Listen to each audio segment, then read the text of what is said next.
সাটুরে মানুষ ঘর বাড়ি দিছিল, তারা দূর দেখে এখানে থাকে না, এই জায়গায় ঝুড় জঙ্গল হয়ে গেছে।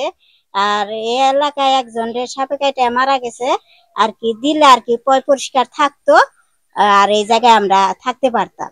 মজবুত দিলে ঘর কিনে ভালো থাকতো, কামে লাগতো, এত ব্যাপার গেল ঠাই হই না সাপ পোকের ভয়। আমরা ঘর চাইছি, আমাকে দেয় নাই।